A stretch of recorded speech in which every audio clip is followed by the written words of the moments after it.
xarunta maamulka gobolkan awdal waxaa maanta kulan ku yeeshay guddida nabadgelyada gobolkan iyo qaar ka mid ah guddoomiyaasha ururada iyo xisbiyada Somaliland ee gobolkan awdal iyo mas'uuliyiin ka tirsan guddida doorashooyinka kuwaasoo isla falanqeeya sidii loo adkeyn lahaa amniga iyadoo bari guud ahaan Somaliland gaar ahaan gobolkan uu ka bilaabmi doono ololaha doorashooyinka golayaasha deegaanka kulankan waxaa ka soo qayb galay guddoomiyaha gobolkan maayarka magaalada saraakiisha amniga ee gobolkan iyo qaar ka mid ah guddoomiyaasha ururada iyo xisbiyada Somaliland ee gobolkan iyo mas'uuliyiin ka tirsan guddida doorashooyinka waxaana madashan ka hadlay qaarkood waxaana hadaladooda ka mid ahaa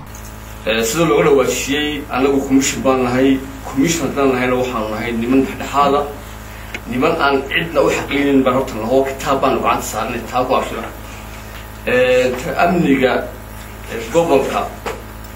maalinta campaign ee shuruucda la siiyay nagu qoran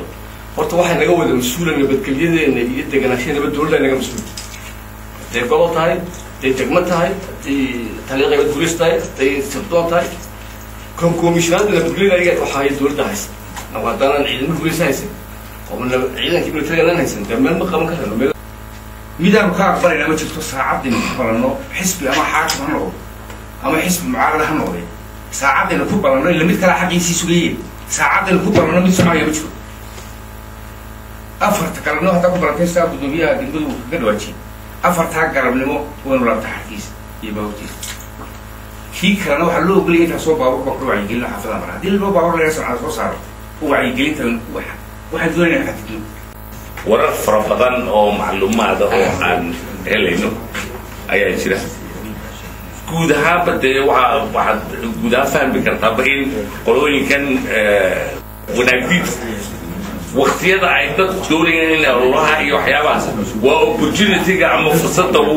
ugu ay iyaga fursadooda ugu habboon inay dadka waxyeelaan ummadda waxyeelaan يعني مربى وضد هالك أي جبتو سدي لو إلى إنها وحن يكون عندنا إنها لو حد وأنا خرج باكو بحياة العد بدن باكو بحيسة يعني وحين أساس عنا وين نروح قبرنا مركا وضدها والله سمعنا ياس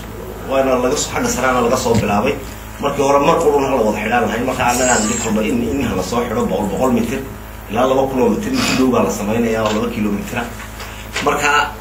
كل بوضده ما لها أي كسر عطاد درك لجوع يجريه بدون يشعر شيئا إنه لا إلى اليوم ما لها وضوء كلا سمين عم ضدك إلى وجدي. فش رجع حيوق قبنا أيام أنا كره بنت هاي أفلجادة عيدة أما حسب ويرك شخص ويرك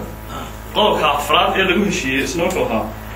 إنه حسب كلا كحد جبين مالتي مالته ولا هو ليه أو ماله البلود دايو ماله ثاني كلامي أو ماله ثاير شو وصعدي أقول له يجري إن إدابته يأسلوبتنا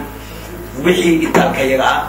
وأنسكت دالنا إن المدركتي عن هيرجلينو عبد الفتاح أحمد هاد وناق نيوز مقالة بورما.